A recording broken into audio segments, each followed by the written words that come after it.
साल है तो ये आदिवासी समाज भी अपना प्रत्याशी मैदान में उतारे। जी हाँ, सर्व आदिवासी समाज ने आज से 6 महीने पहले से ये फैसला किया कि इस बार विधानसभा में समाज की तरफ से कैंडिडेट उतारा जाएगा।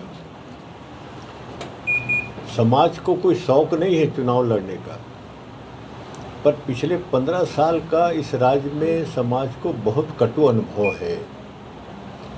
कटु अनुभव इस बात की है कि हमारे 23 सूत्री मांग पिछले 10 साल से सरकार के सामने रखते रहे, उसमें किसी एक भी मांग पे कोई विचार नहीं हुआ।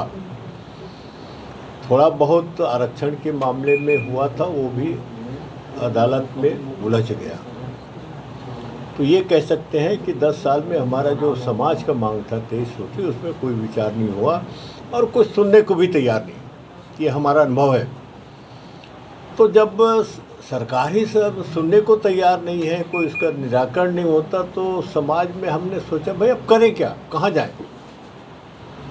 तो समाज ने यही सोचा कि भाई अब जब सुनने को तैयार नहीं है तो जब ये रास्ता अपना प्रजातांत्रिक जो रास्ता है तो चुनाव। तो कितने सीटों की उतारी के प्रत्याशी? रिजर्व सीट में करीब 29-30 है, उसमें तो है, लड़ाएंगे ही। 20 जनरल सीट है जिसमें 20,000 से 80,000 तक के आदिवासी मतदाता हैं, वहाँ भी हम आजमाएंगे। क्या लगता है कितने सीटें ला पाएंगे? कितने सीटें ला पाएगी आदिवासी समाज? अरे ला पाएगी तो जब बच्चा होगा तो लड़की होगा, लड़का होगा, उस समय पता चलेगा ना। सर मुद्दा क्या रहेगा? मुद्दा तो बहुत है, यही वही बताया ना, हमारी किसी मांग पे सुनवाई नहीं हुई। वो संविधानिक मांग है जो बाबा साहब अम्बेडकर ने जो दिया है संविधान में, और जैसे पेशा कानून हम लोगों ने बनाया पार्लियामेंट में, और पेशा कानून को जितनी ताकतवर बनाया गया था, इस राज्य सरकार ने उस पेशा कानून को इतना कमज़ोर कर दिया नियम बना करके कि अब वो पावर रह नहीं गया पेशा कानून के पास। पेशा कानून इसलिए पार्लियामेंट में बनाया गया था कि उदारीकरण 1991 में आया, उदारीकरण की नीति। हम लोगों ने पार्लियामेंट में समझ गए कि ये लूटने वाले अब आ रहे हैं इस देश में। आदिवासी इलाके के नर्सरी की जो संसाधन है, जल जंगल ज़मीन को कारपोरेट घराने और सरकार दोनों मिलकर लूटेंगे। वो देख रहे हैं पूरे देश में, चाहे वो सरगुजा की हसदो कोल माइंस हो या बस्तर की हो, वो देख रहे हैं कि कैसे लूटा जाता है। मिल करके सरकार लूट रही है, चाहे केंद्र सरकार और राज्य सरकार मिल करके। ये आशंका था, वो सही साबित हुआ, इसीलिए पेशा कानून बनाया गया था, सख्त कानून। उसको राज्य सरकार ने नियम बना करके ख़त्म कर दिया था। ये हमारी शिकायत समाज की है। जी, इस तरह की केंद्र सरकार जो समान नागरिकता कानून ला रहे हैं, उसके बारे में आप क्या कहें? हम इससे आदिवासी समाज बिल्कुल सहमत नहीं है, हम इसके विरोध में हैं।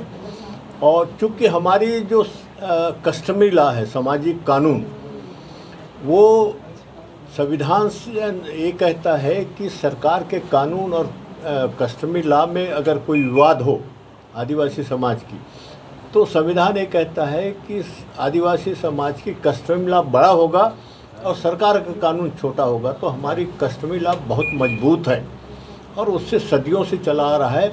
अगर समान नागरिकता कानून बन गया तो हमारे समाज की यानी एकता है जो भी है वो ख़त्म हो जाएगी, छिन्न भिन्न हो जाएगी। इस बात के हमको खतरा है। जिस तरह की वर्तमान जो कांग्रेस सरकार है प्रदेश की, इसके कार्यकाल को आप लोग किस नज़रिए से देखते हैं? वो तो वेट कर लीजिए, तो 3 महीने है, उसके बाद ही पता चलेगा ना कैसे देखते हैं। नहीं, 5 साल होने वाले हैं, 5 साल होने वाले हैं, तो कार्यकाल कैसा रहा है? अब वो तो वही मैं कहा ना कि अब सबकी अपनी अपनी नज़रिया होती है, पर यह है कि अखबार में खूब देखते हैं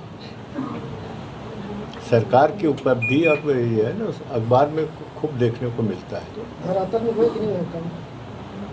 अब धरातल में तो मतदाता तय करेगा। ठीक।